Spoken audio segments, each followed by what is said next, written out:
Minggu lalu kita telah mendengar khotbah atau tema khotbah kita adalah Yesus memerdekakan kita. Nah, hari ini kita akan bersama-sama merenungkan firman Tuhan, hidup dalam kemerdekaan.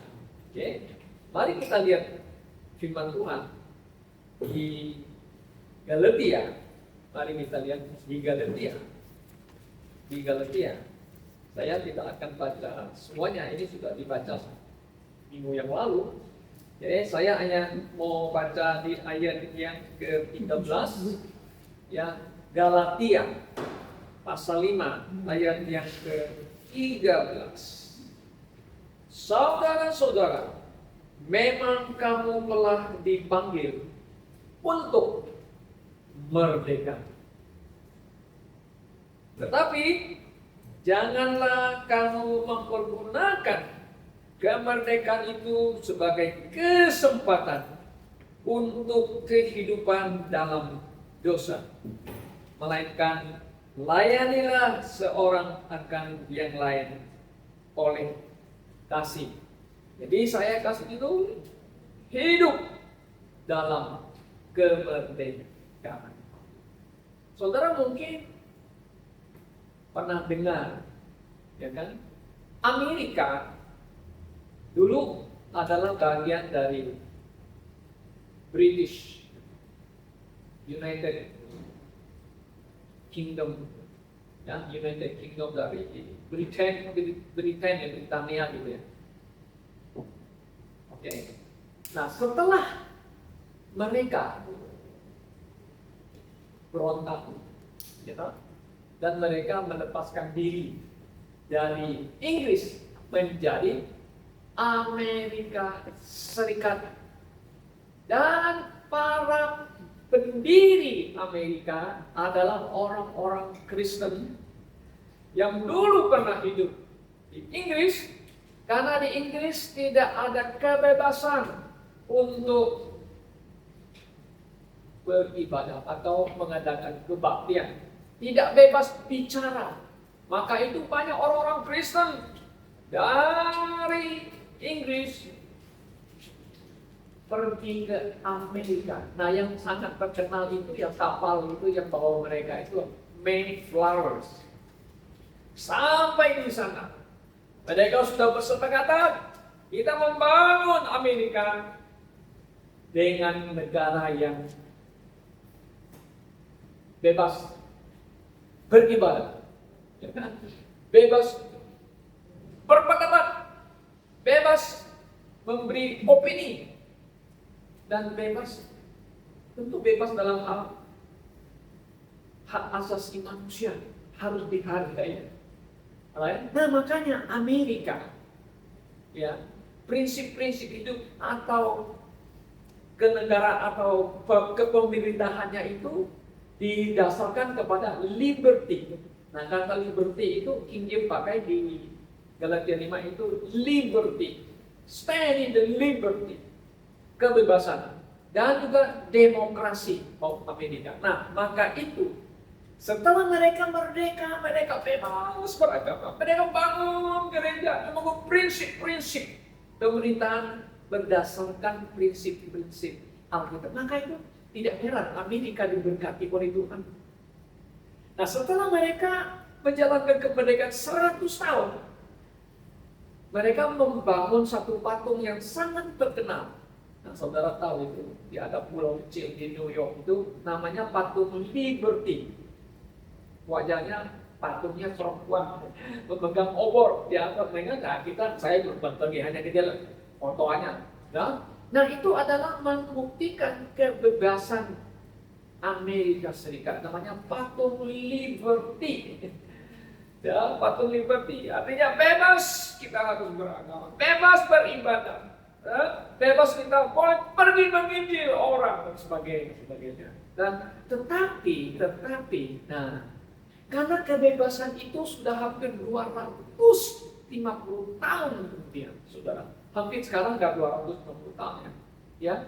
Nah, akhir-akhir ini karena Amerika begitu maju, banyak orang pergi ke Amerika, berimigran menjadi warga Amerika, itu seperti surga. Amerika, semua orang dunia semua mau ke Amerika. Nah, tetapi setelah Amerika maju, teknologi maju, mereka menyalahgunakan kebebasan. Nah, ada namanya LGBT, bukan menuntut hak. Kamu harus hormat saya, kamu harus hargai saya. Wow, LGBT. Kalau ada homoseks, ada lesbian, ada nikah sejenis dan sebagainya. Nah, tetapi juga ada mereka juga di sekolah-sekolah tidak boleh lagi berdoa, tidak boleh lagi baca Alkitab. Ini melanggar prinsip dasar Amerika yang dibangun itu sebenarnya. Nah, sampai hari ini yang menjadi masalah adalah pada imigran-imigran yang ateis dan juga mereka yang berasal dari agama lain, Muslim itu, mereka mau menggantikan fondasi undang-undang Amerika dengan agama ajaran mereka. Maka Amerika sekarang lihat menjadi masalah besar, saudara. Nah, hanya Donald Trump yang sekarang yang sekali kita harus kembali kepada Tuhan yang benar, katanya kan, in God we trust. Yesus Kristus adalah sang juru selamat. Nah, hanya Presiden Amerika yang berani ngomong terang-terangan dari Gedung Putih. Ya, yang kemarin punya presiden nggak berani ngomong, tapi hanya Donald Trump yang berani ngomong, saudara. Nah, karena saking bebas itu, banyak orang salah menggunakan kebebasan yang diberikan. Itu terjadi, saudara-saudara. Oke. Nah, kita di dalam konteks Alkitab, firman Tuhan, saudara, dengan jelas Paulus mengatakan, kita telah dibebaskan. Kan, gitu ya. Orang-orang yang telah dibebaskan dari apa? Nah, orang-orang Kristen, orang percaya telah dibebaskan dari apa? Hamba dosa. Dari kuasa kegelapan. Ya kan? Dari kutukan-kutukan tradisi dan sebagainya. Kita telah dilepaskan. Nah, Paulus mau supaya orang-orang Kristen, orang-orang percaya dimanapun berada, sekalipun ya, hidup mereka di dalam satu negara yang tidak bebas dalam arti kata otoriter pemimpinnya. Jadi kita kan sepertinya buat warga negara tapi tidak bebas, tidak boleh ngomong, tidak boleh kasih pendapat. Tetapi kita orang Kristen dalam arti rohani, kita telah dibebaskan dari hamba dosa dan kuasa dosa itu yang kita miliki. Sekalipun mungkin kita hidup negara yang melarang kita, yang benci orang Kristen, tapi saudara, kita adalah orang yang telah bebas dalam arti pemahaman rohani, bebas di dalam cangkraman, di dalam kuasa kegelapan, yaitu hambanya dosa, kan begitu. Nah, Paulus ingin supaya orang-orang yang telah dipanggil, nah itu kita yang telah dipanggil, kita telah dimerdekakan dari hamba dosa, dari budak dosa, dari kuasa dosa. Maka dari tradisi yang mengikat kita sudah bebas, 100% lepas. Jangan kita ragu-ragu lagi. Masih banyak orang Kristen yang ragu-ragu, yang dari tradisi tentang jangan-jangan saya masih dikutuk lagi dan gitu ya. Apalagi mereka yang latar belakang agama lain seperti mungkin Hindu, mungkin Buddha, itu kan banyak sekali aturan-aturan mereka. Ya, diikat dan sebagainya. Saudara, kalau saudara lihat itu yang India ini, manusianya jalannya sempit, manusianya banyak, mereka beribadah di jalan dan sebagainya.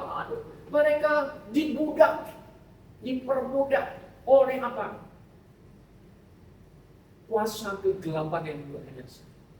Ya. Nah, Paulus ingin menyadarkan kita kembali bahwa kita sudah dipanggil dan kita telah dilepaskan, telah bebas. Nah, janganlah kita memakai kebebasan itu, apa Paulus mengatakan di sini, ditulis, saudara-saudara, memang kamu telah dipanggil untuk merdeka, mereka itu lepaskan. Oke? Tapi jangan kamu mempergunakan kemerdekaan ini karena sebagai kesempatan untuk kehidupan dalam dosa. Nah, jangan kembali lagi dulu kita itu dalam dosa, nggak mau lagi kita. Melainkan layanilah seorang dan yang lain oleh kasih. Jadi intinya sebenarnya saudara bahwa Yesus Kristus datang kepada umatnya dulu, orang Israel. Dia datang, sebenarnya Yesus datang memberitakan kerajaan surga, mau membebaskan mereka sebenarnya. Ya, dan di mana waktu Tuhan Yesus datang, Yohanes Pembaptis dulu yang mengkumandangkan, "Bertobatlah, sebab kerajaan surga sudah dekat." Dan dia menunjuk kepada Yesus Kristus itu adalah anak domba Allah. Setelah Yesus dibaptiskan, dicobai, dan dia tampil kepada umat pilihannya. Bertobatlah, sebab kerajaan surga sudah dekat.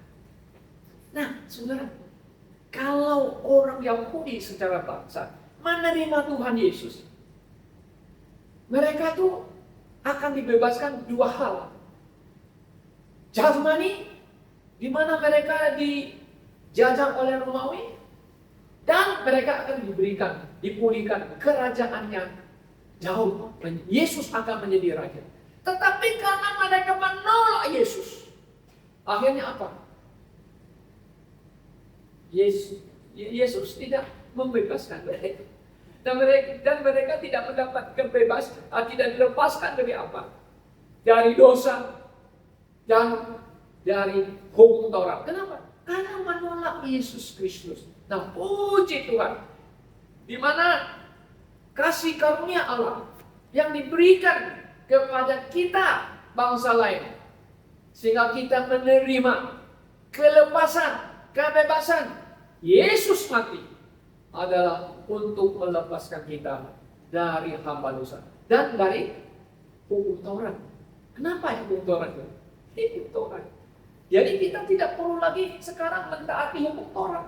Harus bawa kambing domba ke bait suci. Kalau bait suci kan ada di Yerusalem, kan? Kita harus pergi sana tiap tahun. Oh, nggak perlu lagi. Nah, ini disinilah saudara, bahwa kita sebagai orang-orang yang percaya, kalau saudara ada orang yang percaya, kita harus menyadari bahwa kebebasan, kemerdekaan secara spiritual ini adalah kemurahan Tuhan. Nah, oleh sebab itu kita harus memahami kenapa Paulus ingin supaya kita hidup dalam kemerdekaan. Jangan menyalahgunakan kemerdekaan kita. Ya, hidup lagi dalam berdosa. Ya, jadi yang pertama, saudara-saudara, hidup dalam kemerdekaan.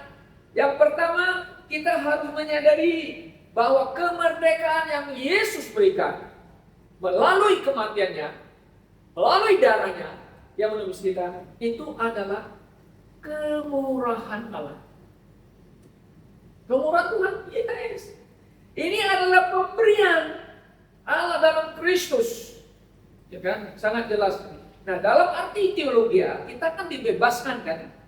Dibebaskan dari mana? Jadi seolah-olah manusia yang berdosa ini disandera. Sandera apa maksudnya? Diculik, bukan diculik. Kita itu diperbudak, disandera. Oke? Disandera. Nah, karena Yesus datang, ya, dia menawarkan, dia memberitakan Injil keselamatan itu, ada orang yang percaya menerima itu, maka kita itu ditebus namanya kan, dilepaskan, dibebaskan dari perhambaan dosa itu. Dengan apa dibayarnya? Nah, kalau Alkitab secara teologis kita mengatakan dibayar melalui darah Yesus Kristus, bukan pakai uang dan perak. Kalau zaman-zaman dulu, zamannya John Newton ya, yang kita nyanyi pujian itu, Amazing Grace, itu John Newton ceritanya apa? Dia itu dagang dari Inggris pergi ke Afrika berdagang dan juga berdagang budak. Waduh, ini manusia kan diperdagangkan sebagai benda. Jual budak, ambil dari Afrika, dibawa ke Eropa, dijual. Jadi orang-orang budak itu, orang-orang budak Israel dijual, diperdagangkan. Nah, kita diperbudak oleh dosa. Yesus membeli kita, melepaskan kita. Lalu kita dilepaskan dan pergi. Udah, kamu pergi kemana? Nah, harus hidup dalam kemerdekaan itu. Kita sebagai orang percaya, orang telah ditebus darah Yesus, kita harus hidup dalam kemerdekaan ini. Menyadari ini adalah pemberian kemurahan Allah. Nah, saya lihat banyak ayat yang menyatakan begini. Oke, firman Tuhan mengatakan, Yesus menyerahkan diri untuk membebaskan kita dari mana? Dari dosa, yes. Kalau saudara baca di Galatia 4:5, dari kejahatan. Itu jahat. Beda. Kejahatan. Kita disandra oleh si jahat itu, oleh dosa itu. Nah, saudara bisa baca lagi di 1 Petrus, kita ditebus dengan darahnya yang mulia. Efesus pasal 7, kita ditebus lagi. Titus 2:14, kita ditebus. Artinya kita dibeli atau kita dilepaskan. Jadi intinya, Yesus datang menebus manusia dari dosa dan hukuman dosa. Supaya manusia jangan masuk ke dalam penghukuman, yaitu api neraka. Saudara? Oke. Nah, jadi sangat jelas Yesus datang memberikan kelepasan bagi kita semuanya. Oke. Nah, kemudian yang kedua, saudara. Kedua. Kita hidup di dalam kemerdekaan yang Tuhan Yesus berikan. Oke. Tadinya kita adalah hamba-hamba, gitu. Budak-budak dosa. Kita ada di dalam kuasa dosa. Nah, sekarang setelah kita dimerdekakan, kita harus menjadi hamba kebenaran. Tadinya bukan hamba-hamba kebenaran, hamba-hambanya si iblis melakukan hal-hal yang bertentangan dengan kebenaran firman Tuhan. Nah, setelah kita bebas, kita harus menjadi hamba-hamba kemerdekaan. Paulus mengatakan di dalam Roma 6:19, serahkanlah anggota tubuhmu menjadi hamba kebenaran yang membawa kepada pengudusan. Artinya kita menyerahkan diri kepada Tuhan, kan? Gitu kan?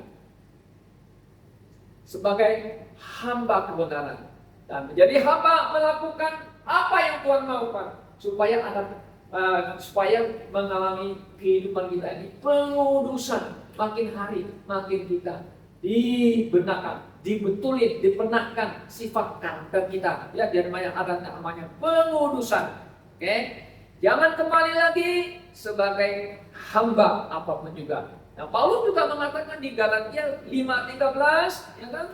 Jangan kembali lagi sebagai hamba dosa. Oke. Kemudian yang ketiga, saudara, ya. Nah, kita ini kan harus hidup di dalam kemerdekaan.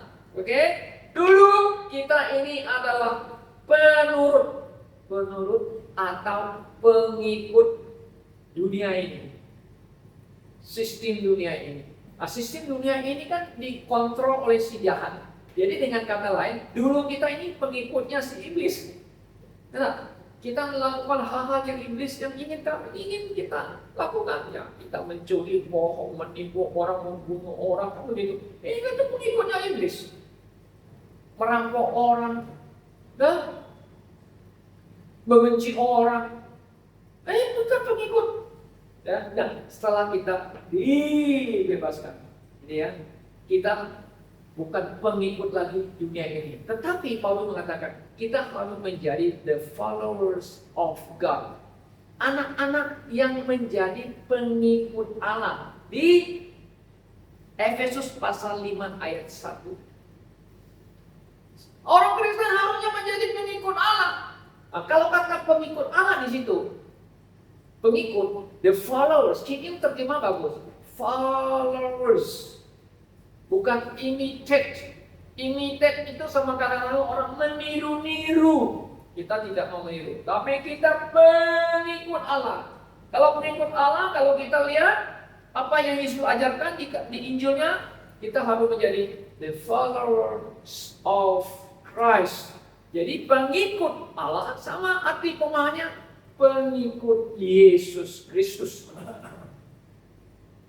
Apakah Anda pengikut Yesus? Apakah kita mengikut Yesus? Atau kita masih berdiri di dua kaki? Saya mau dunia, saya juga mau Kristus. Nggak bisa. Anda nggak bisa melayani dua master, dua tuan. Nggak bisa. Harus satu master, satu tuan. Harus Anda lepaskan yang satu. Kalau yang mau ikut Yesus, itu harus lepaskan dunia ini. Nah, ada kecenderungan kita sebagai orang Kristen. Saya mau hidup di dalam kebebasan. Oh, bagus. Tapi saya juga mau dikit-dikit lagi dunia ini. Oh, nggak bisa. Anda harus mengikut Yesus dengan sepenuh hati, saudara. Ya. Oke. Nah, kalau kita lihat di dalam Efesus pasal 5 ini, Paulus mengatakan demikian ya. Anak-anak penurut. Coba kita lihat di dalam Efesus pasal yang kelima, supaya kita lihat apa yang Paulus maksudkan ya. Di Efesus pasal yang kelima, ya dia mengatakan demikian. Sebab itu jadilah penurut katanya. Ini the followers namanya. Allah seperti anak-anak yang kekasih dan hiduplah di dalam kasih sebagaimana Kristus Yesus juga telah mengasihi kamu dan yang telah menyerahkan dirinya untuk kita sebagai persembahan dan korban yang harus bagi Allah. Jadi anak-anak yang penurut, jadi anak-anak yang kekasih gitu ya. Maksudnya begini, kalau orang yang menurut, yang ikut Tuhan, itu disebut anak-anak yang kekasih. Oke, saya kasih contoh. Kalau kita punya anak-anak kita tuh nggak usah banyak, 3 orang. Setiap anak mempunyai karakter masing-masing. Di antara anak-anak pasti ada yang bandel, mau melawan orang tua. Tapi ada juga anak-anak yang penurut ya. Kalau orang hek minat, tamfa. Ini anaknya tamfa tahu, Rizky tahu, cingwa. Kalau bapaknya ngomong apa, dia nurut. Itu anak-anak. Kalau anak demikian, dia paling disayang. Cingwa takut. Cingwa katanya. Anak yang penurut. Jadi Paulus maunya supaya kita anak-anak disayang. Harus cingwa, harus taat. Jadi follower Christ. Pasti disayang. Apalagi kita ini orang percaya. Kita pengikut Yesus yang mendengar perintah Tuhan. Kita disayang. Sayang dalam arti Tuhan berkenan. Allah itu berkenan kepada kita karena kita adalah anak-anak. Ya, oke. Kemudian yang keempat, saudara-saudara ya. Yang keempat, oke. Yang keempat begini, saudara. Kita hidup di dalam kebenaran itu kasih karunia Tuhan betul. Di mana Yesus ya yang menyerahkan dirinya, yang telah mengasihi kita dan mengorbankan diri untuk membebas kita, maka kita harus apa? Mengasihi Dia. Mengasihi Dia yang telah mengasihi kita. Bukti kita mengasihi Dia, kita mentaati jiwa. Nah, kita taat kepadanya, ya kan? Dan kita juga harus berkorban untuk Tuhan Yesus. Harus semangat berkorban untuk Tuhan. Ya, seminggu sekali kita antar datang ke kebaktian. Nah, apa yang kita mau korbankan kepada Tuhan? Tidak ada kan? Tidak ada yang kita korbankan. Dia yang lebih besar korbannya kepada saudara dan saya. Ya kan? Nah, karena itu kita harus hidup dalam kasih. Nah, seperti apa yang firman harus hidup dalam kasih, saling mengasihi satu dengan yang lain. Oke? Nah, hukum Kristus, kalau kita katakan hukum Kristus di dalam Alkitab adalah ajaran Kristus. Kenapa? Ajaran Kristus, kalau saudara lihat di dalam Matius pasal 22, ada disimpulkan 2 hukum yang besar. Disimpulkan ya 2. Yang pertama itu, yang utama itu, Yesus mengatakan begini. Kasihilah Tuhan Allahmu dengan segenap hatimu. Segenap, bukan separuh, segenap hatimu. Dengan segenap kekuatanmu, ya, segenap akal budimu, segenap bulat kepada Allah, Bapamu, ya kan? Itu yang paling utama. Kemudian yang kedua, hukum yang besar, hukum yang kedua adalah kasihilah sesama manusia seperti diri. Kedua hukum ini yang disimpulkan tergantung dari apa? Hukum Taurat dan hukum para nabi yang disimpulkan, saudara. Jadi kita lihat ini adalah hukum Kristus. Nah sekarang hukum Kristus ini berat nggak? Hukum Kristus ini memberatkan, memberikan beban berat kepada kita. Seperti undang-undang yang diberikan pemerintah kepada kita. Banyak undang-undang yang memberatkan kita, saudara. Anda menyadarinya. Banyak undang-undang dibikin itu untuk memberatkan, membuat rakyat susah. Ya, pajak ini, pajak itu, kejap. Waduh, ini undang-undang semua memberatkan rakyat. Nggak melepaskan rakyat sama sekali. Ya kan? Ada lagi undang-undang itu yang tiga menteri itu. Kalau mau bangun gereja harus ada begini, A, B. Waduh, nggak bisa orang bangun gedung gereja sembarangan. Itu berat loh. Itu nggak berat loh. Nah, saudara, ini hukumnya kalau bagi kita yang sudah diselamatkan, ya, semuanya nggak berat. Apa yang berat? Ya semua berat. Kasihan Tuhan segenap yang. Masa kita nggak mau mengorbankan dikit pun? Nggak mungkin kan? Padahal Tuhan telah mengorbankan nyawanya untuk kita. Apa yang kita mengorbankan? Nah, sebenarnya kita mengorbankan sedikit pun apa? Nggak ada sama sekali. Dia yang lebih banyak mengorbankan diri kepada kita. Nah, oleh sebab itu kita lihat bahwa hanya ada dua itu hukumnya itu, kasihilah Tuhan Allahmu dan kasihilah sesama manusia. Nah, kalau kita lihat Tuhan kenapa selalu mengatakan kamu harus saling mengasihi, terus mengasihi satu sama lain. Begini, saudara, ya, kalau kita tidak mengasihi saudara seiman, yang kita lihat, Anda bisa mengasihi Tuhan yang kalian. Sulit kan? Nah, maka itu hubungan kita kepada manusia akan menunjukkan hubungan kita juga kepada Allah. Ya, kalau kita hubungannya Allah kita lurus kan, vertikal terus, wah, doktrinnya hebat semua, ke sana tuh kan, bagus. Tetapi sesama manusia. Nah makanya Yesus mengatakan kepada orang-orang Farisi itu yang punya hukum Taurat, ya mereka seolah hidup moral yang baik dan sebagainya, itu katanya munafik. Itu mereka munafik. Munafik mereka. Kenapa?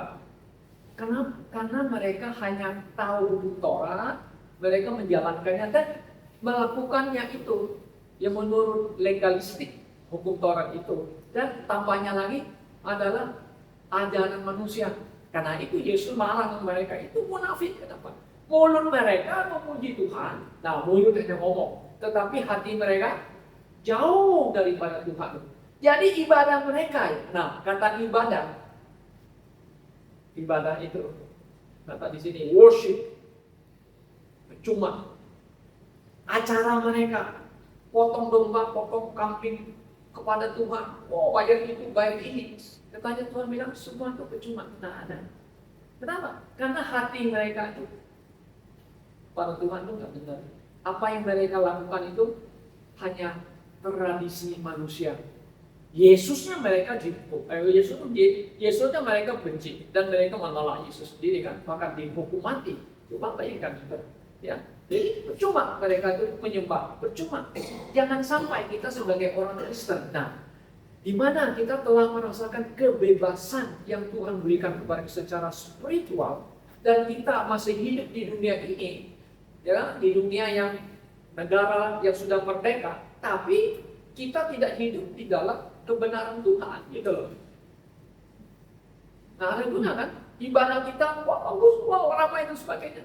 Jangan sampai kita termasuk orang Yahudi, orang Farisi yang dikatakan oleh Tuhan, percuma ibadah mereka, in vain, nggak ada guna. Nah, karena itu kita sebagai orang-orang yang telah merdeka dalam rohani, dalam dosa, yang kita hiduplah di dalam kemerdekaan ini adalah untuk kemuliaan Yesus Kristus. Oke? Nah, kemudian yang kelima, saudara ya, yang kelima terakhir ya, yang kelima. Oke? Nah, setelah kita dimerdekakan, kita hidup di dalam kemerdekaan itu. Sekarang kita ini adalah miliknya Kristus. Kita bukan milik dunia lagi. Maka itu orang-orang Kristen, Paulus selalu mengatakannya, adalah orang santo dan santo. Kenapa disebut santo, teman? Bukan karena saya orang yang hidup suci kudus yang sampai perfect, sempurna, bukan itu maksudnya. Santo itu artinya orang yang telah dipisahkan dari dunia ini. Makanya disebut orang kudus dalam arti rohani, telah disucikan, dikuduskan oleh darah Yesus Kristus. Ya kan? Orang kudus ini, saudara-saudara, memang masih tinggal di dunia, masih bisa berdosa nggak? Oh iya, nggak bisa jatuh ke dalam dosa. Maka itu Paulus selalu mengatakan orang-orang kudus, ada di mana? Di Efesus, ada apa? Di Filipina. Itu orang-orang yang percaya. Kenapa? Mereka telah diselamatkan. Mereka telah dipisahkan dunia ini. Tapi mereka masih hidup di dunia ini. Tapi kita beda dengan dunia. Nah, ini yang perlu kita sadari. Saya beda dengan orang yang belum diselamatkan. Sekalipun kita bekerja sama bos kita orang percaya. Kita dalam rohani kita beda loh. Memang dari jasmani kita masih makan, kita masih punya keinginan sama-sama, betul. Tetapi secara spiritual kita ini beda. Beda banget. Ya, saya sudah diselamatkan, dosa saya pasti masuk surga. Saya milik Tuhan, milik Kristus. Wah, kalau kita yakin milik Kristus, waduh saudara, kita ini yakin pasti masuk surga pun orang. Kenapa? Saya milik Kristus. Dimanapun saya berada, sekalipun negara itu mencegah saya, memperlakukan saya nggak benar, saya beda dengan mereka, karena saya milik Kristus. Puji Tuhan. Oke? Nah, saudara, kalau saudara perhatikan di dalam Galatia pasal 5:19, ya kita ini milik Kristus. Dan kalau saudara perhatikan juga di 1 Korintus 3:23, mari saya baca ayat firman Tuhan satu ya, supaya saudara bisa kita lebih jelas. 1 Korintus pasal 3 ayat 23. Sini Paulus mengatakan sangat jelas ya. Oke. Nah, ayat 23 saya baca aja ya. Tetapi kamu adalah milik Kristus, dan Kristus adalah milik Allah. Lalu ayat ini mengatakan kamu, ya kita orang percaya adalah milik Kristus, dan Kristus milik Allah. Berarti saya milik Allah. Iya. Karena ada di dalam doa. Kristus.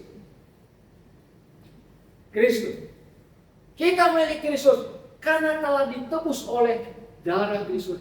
Maka Kristus pun milik yang Allah. Dan kita adalah milik Allah. Jadi ini adalah suatu kepastian kejaminan keselamatan yang Tuhan berikan kepada kita, saudara-saudara. Nah, karena itu Paulus mengatakan kamu harus berdiri teguh dalam liberty. Nah, kita kembali ke Galatia pasal 5 ayat 1. Ya, ayat 51. Galatia 5 ayat 1. Supaya kita sungguh-sungguh merdeka. Ya, bebas kan? Bebas yang ini artinya liberty ya kalau bahasa Inggris. Kristus telah memerdekakan kita. Karena itu, nah berdirilah teguh dan jangan mau lagi dikenakan perhambaan. Liberty. Kata istilahnya pakai King James Bible, liberty. Yesus sudah bebas kita, maka itu kamu hidup dalam liberty. Teguh berdiri. Saya milik Kristus. Saya tidak ada lagi di bawah hukum Taurat. Nah, ini yang jadi masalah besar di kalangan orang Kristen. Kenapa orang masih disebut Kristen? Mereka mengatakan kita harus masih mentaati hukum Taurat. Tapi nggak sepenuh hati hukum Taurat. Nah, tidak ada. Pokoknya kita masih menurut hukum Taurat. Nah itu kalau kita lihat itu Advent itu kebaktiannya hari Sabtu. Mereka masih ikut orang Yahudi, tidak makan babi, ya kan? Tidak makan ikan yang tidak bersisi, ya? Tidak makan apalagi yang berbuku cabang atau berbelah dan sebagainya ya, macam-macam ya. Ya mereka masih mentaati itu.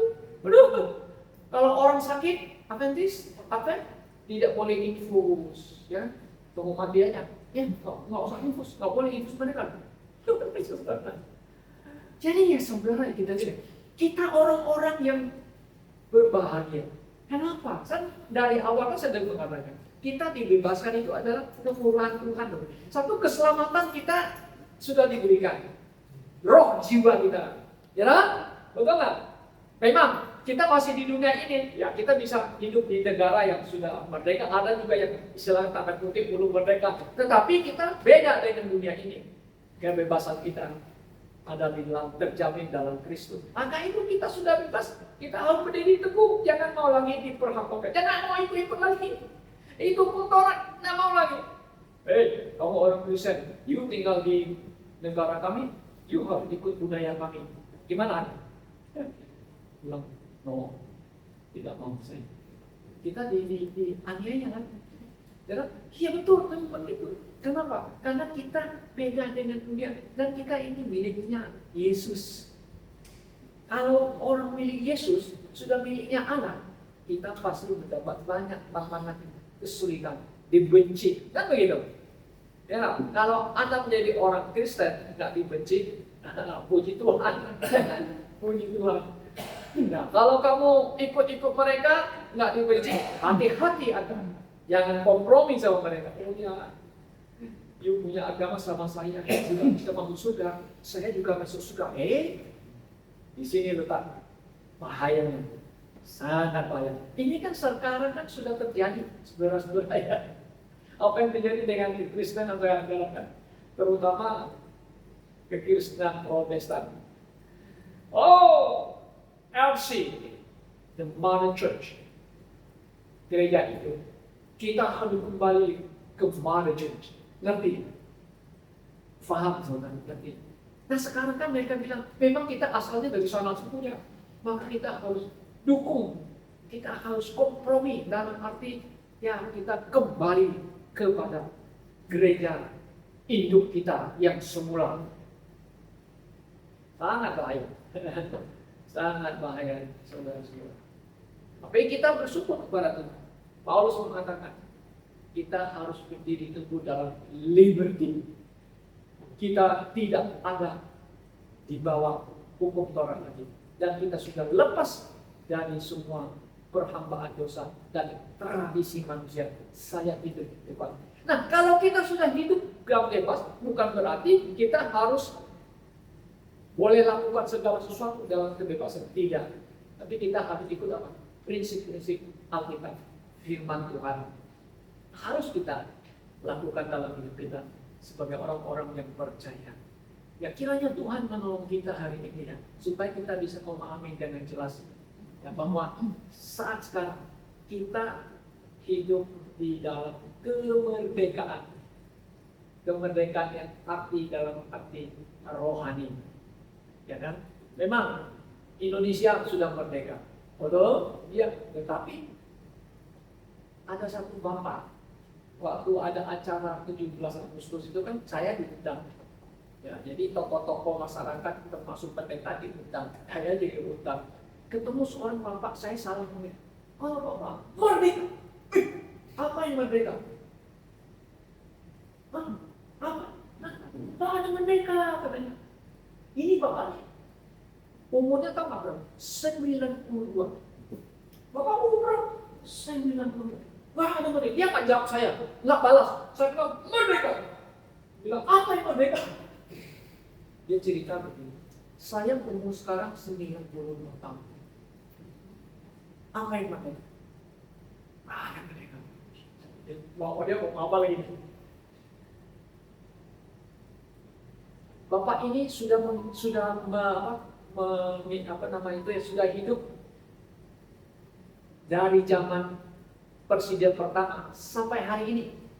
Soekarno sudah hidup. Dia bilang apa? Semua pejabat sekarang tidak ada yang jujur. Kok Bapak bisa ngomong tidak ada jujur? Nggak ada jujur. Ada yang jujur. Lalu kita tanya, kalau menurut Bapak, yang begitu, Presiden Indonesia yang paling the best, Bapak suka yang mana? Yang the best, yang bagus, Soekarno. Kalau yang lain, tidak jujur. Jadi Bapak ini ngomong jujur. Saya kasih mau kasih tahu tentang Injil, karena terlalu banyak orang yang ngomong. Semua teman-teman saya tanya sama dia lagi, gini. Bininya berapa? Saya hanya satu istri. Satu hari satu. Nah, jadi maksudnya begini. Dia merasakan Indonesia telah merdeka, tetapi masih ada yang belum merdeka benar-benar menurut Bapak itu. Makanya dia bilang semua pejabat termasuk presiden yang ada di sini. Maju. Yang paling lengkap Soekarno. Sudah 92 tahun. Orang Pacitan, orang Jawa. Nah, jadi saudaraku yang saya kasih itu, kita sebagai orang percaya, kita telah dimerdekakan. Mari kita hidup di dalam kemerdekaan yang Tuhan Yesus berikan di dunia ini sebanyak mungkin untuk kemuliaan Tuhan kita, Yesus Kristus. Tuhan memberkati kita. Mari kita berdoa.